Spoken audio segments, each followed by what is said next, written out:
तो आज हम एक बहुत ही कह सकते हैं गहरे और पुराने स्रोत पर बात कर रहे हैं, भगवत गीता के कुछ खास अंश।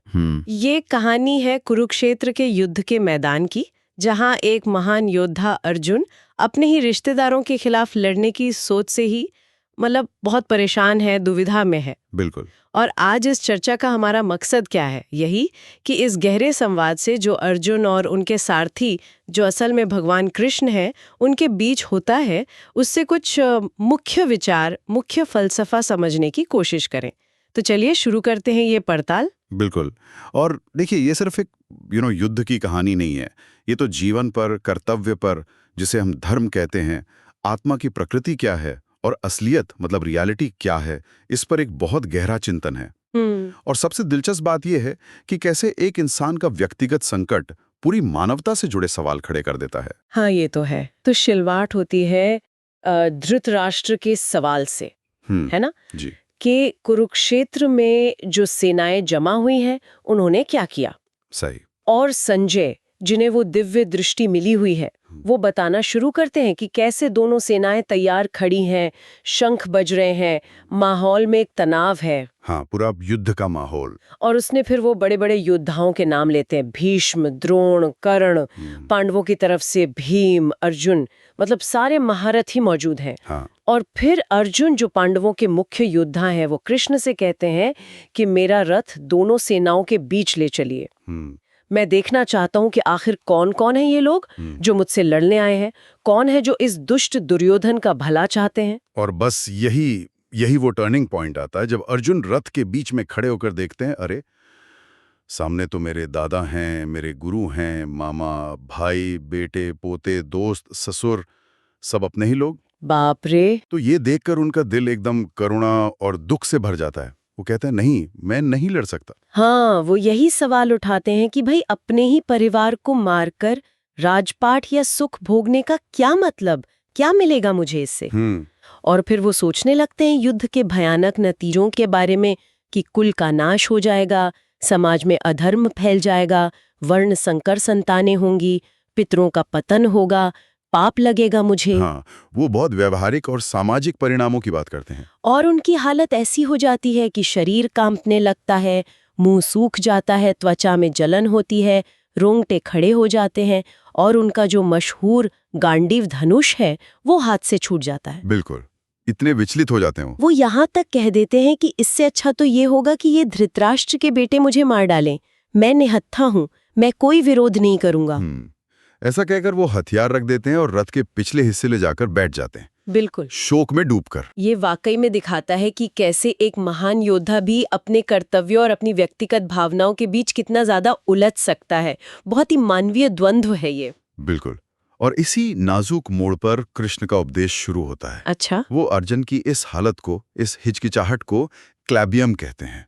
मतलब एक तरह की हृदय की दुर्बलता या नपुंसकता कह लीजिए, और उन्हें फटकारते हैं। फटकारते हैं? हाँ, कहते हैं कि ये तुम्हें शोभा नहीं देता, तुम एक आर्य हो, एक श्रेष्ठ योद्धा हो, ये कमजोरी कहाँ से आ गई? इससे स्वर्ग नहीं मिलेगा, बल्कि दुनिया में बदनामी होगी, अपयश मिलेगा। फिर कृष्ण मुद्दे की बात पर आते हैं। वो कहते हैं कि तुम उनके लिए शोक कर रहे हो जिनके लिए शोक करना ही नहीं चाहिए। समझदार लोग न जीने वालों के लिए शोक करते हैं, न मरने वालों के लिए। क्यों? ऐसा क्यों? क्योंकि आत्मा अमर है। ये गीता का शायद सबसे केंद्रीय विचार है। आत्मा न कभी जन्म लेती है, न कभी मरती है। ये हमेशा से है और हमेशा रहेगी। अच्छा, मतलब शरीर मरता है, आत्मा नहीं। एग्जैक्टली। कृष्ण उदाहरण देते हैं, जैसे हम पुराने फटे हुए कपड़े उतार कर नए पहन लेते हैं, वैसे ही आत्मा पुराने जर्जर शरीर को छोड़कर नया शरीर धारण कर लेती है। और इस आत्मा को ना हथियार काट सकते हैं, ना आग जला सकती है, ना पानी गीला कर सकता है, ना हवा सुखा सकती है। ये अव्यक्त है, अचिंत्य है, अविकारी है। मतलब इसमें कोई बदलाव नहीं आता। तो कृष्ण का तर्क ये है कि जब आत्मा अमर है, तो फिर ये शरीर के लिए इतना रोना धोना क्यों? हाँ, बिल्कुल। जब असलियत ये है तो फिर दुख कैसा? तो ये समझाकर कृष्ण अर्जुन को क्या करने के लिए कहते हैं? उनका अगला कदम क्या होता है? वो अर्जुन को उनका धर्म याद दिलाते हैं। यहाँ धर्म का मतलब रिलीजन नहीं, बल्कि क्षत्रिय का जो कर्तव्य है, जो ड्यूटी है। अच्छा, ड्यूटी। हाँ, एक योद्धा होने के नाते अन्याय के खिलाफ धर्म की रक्षा के लिए युद्ध करना, यही तुम्हारा परम कर्तव्य है। और ऐसा युद्ध का मौका तो कृष्ण कहते हैं किस्मत वाले क्षत्रियों को ही मिलता है। इससे तो स्वर्ग के दरवाजे खुलते हैं। और अगर वो ये कर्तव्य नहीं निभाते, मतलब युद्ध नहीं लड़ते, तो पाप लगेगा, कर्तव्य से मुंह मोड़ने का पाप। और कीर्ति यानी जो इज्जत कमाई है वो सब मिट्टी में मिल जाएगी। लोग कहेंगे अर्जुन डर कर भाग गया। और एक सम्माननीय व्यक्ति के लिए बदनामी तो मौत से भी बुरी होती है ना? हाँ, बात तो सही है। यहीं पे वो कर्म योग वाली बात आती है फिर कि कर्म करो, फल की चिंता मत करो। बिल्कुल सही पकड़ा आपने। यहीं वो नींव रखते हैं। कृष्ण कहते हैं कर्मण्यवाधिकारस्ते मां फलेषु कदाचन। मतलब तुम्हारा अधिकार सिर्फ कर्म करने पर है, उसके फल पर कभी नहीं। अच्छा। इसलिए कर्म के फल की इच्छा या चिंता मत करो, बस अपना कर्म करो। सुख दुख, लाभ हानि, जीत हार, इन सब में सम रहो, एक जैसा भाव रखो। इसी को योग कहा है, समत्वम योग उच्यते। हाँ, यही वो समता का भाव योग है। और इस भाव से अगर तुम युद्ध करोगे तो तुम्हें कोई पाप नहीं लगेगा, क्योंकि तुम फल के लिए नहीं, कर्तव्य के लिए लड़ रहे हो। जो लोग फल की इच्छा से कर्म करते हैं उन्हें कृष्ण कृपण कहते हैं, मतलब बेचारे या दीनहीन, क्योंकि वो फल के लालच में बंधे हुए हैं। ये तो बहुत बहुत ही पावरफुल आइडिया है। मतलब एक्शन पर फोकस करो, रिजल्ट पर नहीं। बिल्कुल। और इसी कर्मयोग को वो आगे और खोलते हैं 3रे अध्याय में। हाँ, बताइए। कृष्ण कहते हैं कि देखो, सिर्फ कर्म छोड़ देने से कोई सिद्धि नहीं पा लेता, मतलब मंजिल तक नहीं पहुंच जाता। और सच तो ये है कि कोई भी इंसान एक पल के लिए भी बिना कर्म किए रह ही नहीं सकता। अच्छा, क्यों?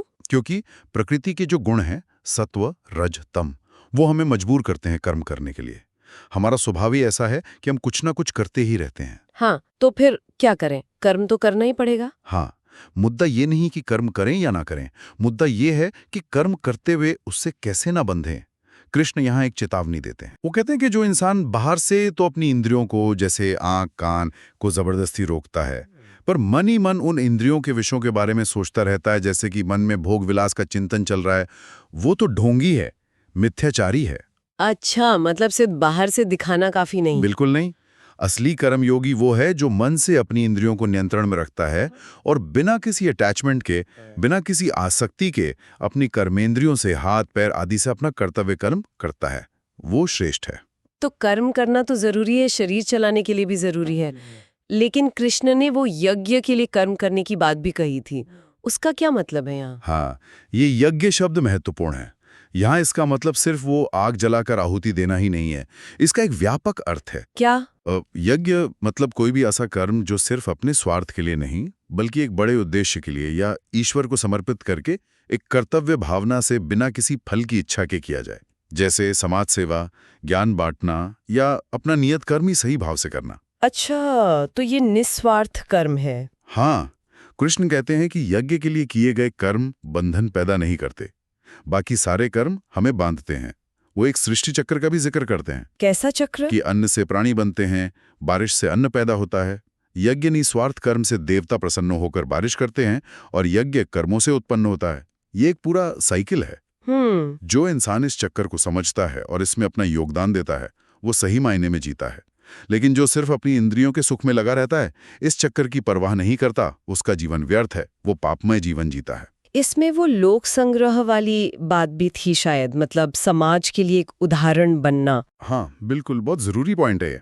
कृष्ण कहते हैं कि देखो, जो ज्ञानी पुरुष है, जिसे शायद अपने लिए कुछ पाने की इच्छा नहीं रही, उसे भी कर्म करते रहना चाहिए। क्यों? अगर उसे कुछ चाहिए ही नहीं तो? लोक संग्रह के लिए, मतलब आम लोगों को सही रास्ता दिखाने के लिए, ताकि समाज का ढांचा बना रहे। अगर ज्ञानी लोग भी कर्म छोड़ देंगे तो आम आदमी तो भटक ही जाएगा ना। हाँ, ये बात भी सही है। कृष्ण अपना ही उदाहरण देते हैं। कहते हैं कि देखो, मुझे तीनों लोकों में ना तो कुछ पाना है, ना मेरा कोई कर्तव्य है, फिर भी मैं कर्म करता हूं। क्यों? ताकि लोग मेरे रास्ते पर चलें। अगर मैं ही आलस करूंगा तो सब लोग आलसी हो जाएंगे। इसलिए ज्ञानी को चाहिए कि वो कर्मों में फंसे हुए अज्ञानी लोगों की बुद्धि में भ्रम पैदा न करे, बल्कि खुद बिना आसक्ति के अच्छे से कर्म करते हुए उन्हें भी कर्म करने के लिए प्रेरित करें। तो कर्मयोग तो बहुत विस्तार से समझाया है। इसके अलावा आपने कहा था ज्ञान, ध्यान और भक्ति के रास्ते भी हैं। उनके बारे में थोड़ा बताएंगे? हाँ, गीता में कर्म प्रधान है, लेकिन ज्ञान, ध्यान और भक्ति के मार्ग भी बताए गए। जैसे? ज्ञान मार्ग में कृष्ण ज्ञान की बहुत प्रशंसा करते हैं। वो कहते हैं कि जैसे आग लकड़ी को जलाकर राख कर देती है, वैसे ही ज्ञान की आग सारे कर्मों को और उनके फलों के बंधन को भस्म कर देती है। मतलब ज्ञान आपको कर्म के बंधन से मुक्त कर देता है। और ज्ञान जैसा पवित्र इस दुनिया में कुछ भी नहीं है। जिसे सच्ची श्रद्धा होती है, जो तत्पर रहता है, कोशिश करता है, उसे ये ज्ञान मिलता है और उससे उसे परम शांति मिलती है। ये समझ का, अंडरस्टैंडिंग का रास्ता है। ठीक है। और ध्यान योग, जो मेडिटेशन वाला है, हाँ, वो 6ठे अध्याय में है। उसमें मन को कंट्रोल करने की विधि बताई है। कृष्ण कहते हैं कि मन को कंट्रोल करना बहुत मुश्किल है, ये बड़ा चंचल है। अर्जुन भी यही कहते हैं ना कि मन तो हवा की तरह है, उसे रोकना बहुत कठिन है। हाँ, अर्जुन यही सवाल उठाते हैं। तो कृष्ण जवाब देते हैं कि हाँ, निस्संदेह मन चंचल है और कठिनता से वश में आता है, लेकिन अभ्यास और वैराग्य से इसे वश में किया जा सकता है। अभ्यास मतलब लगातार कोशिश करना, और वैराग्य मतलब दुनिया की चीजों से डिटैचमेंट, अनासक्ति। एकांत में बैठकर, आसन लगाकर मन को एकाग्र करने की विधि बताते हैं। हाँ, वो पूरा प्रोसेस समझाया है। ये आज भी जो लोग ध्यान या मेडिटेशन करते हैं, उनके लिए बहुत प्रासंगिक है। और तीसरा मार्ग था भक्ति योग। हाँ, भक्ति योग यानी ईश्वर के प्रति प्रेम और समर्पण का मार्ग। ये 12वें अध्याय में है। कृष्ण यहाँ कहते हैं कि जो भक्त अपना मन मुझ में लगाकर पूरी श्रद्धा से मेरी उपासना करते हैं, वो मुझे सबसे प्रिय हैं। साकार रूप की उपासना को ज्यादा महत्व देते हैं यहाँ। हाँ, वो कहते हैं कि मन को अव्यक्त निराकार में लगाना ज्यादा कठिन है। इसलिए जो साकार रूप में यानी कृष्ण के रूप में मन लगाकर भजते हैं, उनका मैं जल्दी ही इस मृत्यु रूपी संसार सागर से उद्धार कर देता हूँ। अच्छा, और भक्त कैसा होना चाहिए ये भी बताया है? हाँ, विस्तार से बताया है कि जो किसी से द्वेष नहीं करता, सबका मित्र है, दयालु है, अहंकार नहीं करता, सुख दुख में समान रहता है, क्षमाशील है, संतुष्ट है, ऐसे कई गुण गिनाए हैं। ये भक्त मुझे बहुत प्रिय हैं। ये बेसिकली इमोशनल कनेक्शन, डिवोशन का बात है। तो ये 3 मुख्य मार्ग हो गए, कर्म, ज्ञान, भक्ति। और कृष्ण अपने असली स्वरूप के बारे में भी तो बताते हैं। मतलब वो सिर्फ अर्जुन के सारथी नहीं है। हाँ, बिल्कुल। कई अध्यायों में, खासतौर से 7वें, 9वें, 10वें में, वो अपने दिव्य स्वरूप का वर्णन करते हैं। वो बताते हैं कि असल में वही सब कुछ के स्रोत हैं। क्या क्या बताते हैं? वो कहते हैं कि मैं ही सब प्राणियों के हृदय में स्थित आत्मा हूं। मैं ही सृष्टि का आदि, मध्य और अंत हूं। जल में रस में हूं, सूर्य और चंद्रमा में प्रकाश में हूं, वेदों में ओंकार में हूं, पृथ्वी में पवित्र गंध और अग्नि में तेज में हूं। अच्छा। फिर 10वें अध्याय में वो अपनी विभूतियां गिनाते हैं। मतलब दुनिया में जो भी श्रेष्ठ और उत्कृष्ट है, वो उन्हीं का रूप है।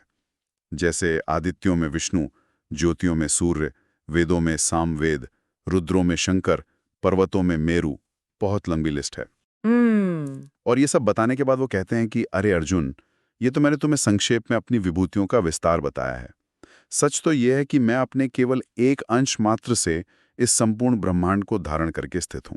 सिर्फ एक अंश से? हाँ, ये उनके असीमित स्वरूप का अंदाजा देता है।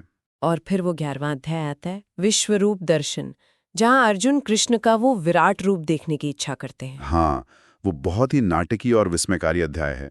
अर्जुन प्रार्थना करते हैं कि अगर आप मुझे योग्य समझते हैं तो मुझे अपना वो अविनाशी रूप दिखाइए। और कृष्ण दिखाते हैं। हाँ, कृष्ण उन्हें दिव्य दृष्टि देते हैं, क्योंकि इन आंखों से उसे देखना संभव नहीं था।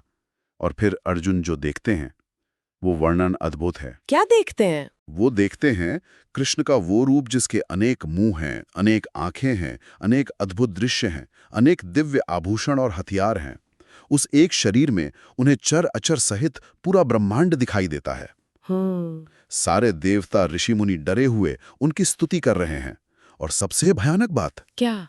वो देखते हैं कि भीष्म, द्रोण, कर्ण जैसे बड़े बड़े योद्धा और धृतराष्ट्र के सारे पुत्र और भी बहुत से वीर योद्धा कृष्ण के विकराल दाढ़ों वाले मुंह में बड़ी तेजी से घुसे चले जा रहे हैं, जैसे पतंगे आग में कूदते हैं। ओहो, ये तो बहुत ही डरावना दृश्य है। हाँ, बहुत भयानक रूप है वो। उसे देखकर अर्जुन कांप उठते हैं, भयभीत हो जाते हैं। फिर क्या करते हैं अर्जुन? वो हाथ जोड़कर प्रार्थना करते हैं कि हे प्रभु, आपके इस भयानक रूप को देखकर मैं डर गया हूं। आप प्रसन्न हो, मुझे अपना वही पहले वाला शांत, सौम्य, चतुर्भुज रूप दिखाइए। तब कृष्ण उन्हें शांत करते हैं और बताते हैं कि देखो, मैं लोकों का नाश करने वाला बड़ा हुआ काल हूं। इस समय इन सब लोगों का संहार करने के लिए आया हूं।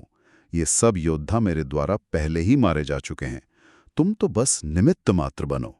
अच्छा, मतलब अर्जुन सिर्फ एक इंस्ट्रूमेंट है। हाँ, कृष्ण कहते हैं युद्ध तो होना ही है और ये लोग मारे ही जाएंगे। तुम बस अपना कर्तव्य निभाओ। कृष्ण ये भी स्पष्ट करते हैं कि मेरा ये विराट रूप देखना अत्यंत दुर्लभ है।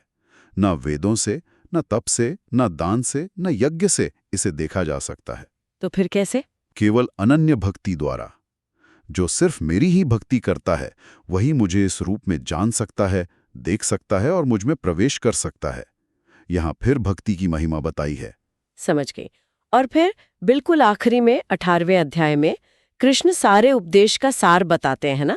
वो सबसे महत्वपूर्ण बात क्या है? हाँ, 18वें अध्याय में वो एक तरह से सब कुछ समेटते हैं और वहां वो सबसे गुह्यतम यानी सबसे सीक्रेट ज्ञान बताते हैं। वो अर्जुन से कहते हैं, क्या? सर्वधर्मान् परित्यज्य मामेकं शरणं व्रज अहम त्वाम सर्व पापेभ्यो मोक्षयिष्यामि मा शुचः। ये तो बहुत प्रसिद्ध श्लोक है। इसका मतलब क्या है? इसका मतलब है सब धर्मों का आश्रय छोड़कर यानी सब कुछ त्याग कर केवल एक मेरी शरण में आओ। मैं तुम्हें सभी पापों से मुक्त कर दूंगा। तुम शोक मत करो। वाह, ये तो पूरी तरह से सरेंडर की बात है। हाँ, ये पूर्ण समर्पण का चरम संदेश है। कृष्ण आगे ये भी कहते हैं कि तुम हमेशा मेरा ही चिंतन करो, मेरे भक्त बनो, मेरी ही पूजा करो, मुझे ही नमस्कार करो। ऐसा करने से तुम मुझे ही प्राप्त होगे। ये मेरा सत्य वचन है। कृष्ण ये भी कहते हैं कि जो इस परम गोपनीय ज्ञान को मेरे भक्तों में कहेगा वो मुझे अत्यंत प्रिय होगा और निश्चय ही मुझे प्राप्त करेगा। और अर्जुन पर इन सब बातों का क्या असर होता है? क्या उनका मोह दूर होता है? हाँ, बिल्कुल। अंत में अर्जुन कहते हैं, नष्टो मोह स्मृतिर्लब्धा त्वत्प्रसादान् मयाच्युत स्थितोस्मि गत संदेह करिष्ये वचनम तवा। इसका मतलब हे अच्युत, आपकी कृपा से मेरा मोह नष्ट हो गया है। मुझे स्मृति प्राप्त हो गई है कि मैं कौन हूं और मेरा कर्तव्य क्या है। मेरे सारे संदेह दूर हो गए हैं। अब मैं स्थिर हूं और आपकी आज्ञा का पालन करूंगा। तो अर्जुन तैयार हो गए युद्ध के लिए? हाँ, उनका संकल्प दृढ़ हो गया। और संजय जो ये सारा संवाद धृतराष्ट्र को सुना रहे थे, वो आखिर में क्या निष्कर्ष निकालते हैं? संजय बहुत भावुक हो जाते हैं इस संवाद को याद करके और वो धृतराष्ट्र से कहते हैं कि मेरा ये मत है, जहां योगेश्वर कृष्ण है और जहां धनुर्धर अर्जुन है, वहीं पर श्री यानी ऐश्वर्य, समृद्धि, विजय, विभूति यानी अलौकिक शक्ति और अचल नीति निश्चित रूप से रहती है। ये एक तरह से पूरी गीता का सार है। हाँ, एक तरह से फलश्रुति कह सकते हैं। तो भगवत गीता के संक्षिप्त से दौरे में हमने देखा कि कैसे एक व्यक्ति का गहरा संकट जीवन के इतने बड़े बड़े दार्शनिक सवालों पर एक गहन चर्चा में बदल जाता है। कर्तव्य, आत्मा की प्रकृति, कर्म के अलग अलग रास्ते, ईश्वर का स्वरूप, समर्पण का महत्व, बहुत कुछ है इसमें। हाँ, बिल्कुल। और अगर एक निचोड़ निकालना चाहें तो शायद यही होगा कि अपना नियत कर्तव्य, स्वधर्म निभाना, फल की इच्छा किए बिना अनासक्ति भाव से और ईश्वर में श्रद्धा रखते हुए उनके प्रति समर्पण का भाव रखना और सुख दुख जैसी स्थितियों में मन को शांत सम रखना, यही गीता का केंद्रीय संदेश लगता है। और ये सिर्फ कोई पुराना धार्मिक ग्रंथ नहीं है, बल्कि इसके सिद्धांत आज भी हमें हमारे जीवन की उलझनों में मार्गदर्शन दे सकते हैं। बिल्कुल। और यहाँ हम अपने सुनने वालों के लिए एक सवाल छोड़ जाते हैं। जरा सोचिए, हमारी अपनी जिंदगी में भी तो ऐसे पल आते हैं जब हमारे कर्तव्य और हमारी निजी भावनाओं में टकराव होता है, या जब हमें अलग अलग रास्तों में से किसी एक को चुनना होता है। अक्सर आते हैं। तो ऐसे में हम वो संतुलन कैसे बनाते हैं? क्या गीता के ये सिद्धांत जैसे निष्काम कर्म या आत्मा की अमरता का विचार या ईश्वर पर वो भरोसे वाली बात, क्या ये आज की हमारी चुनौतियों में, हमारी दुविधाओं में हमारी मदद कर सकते हैं? इस पर जरूर सोचिएगा।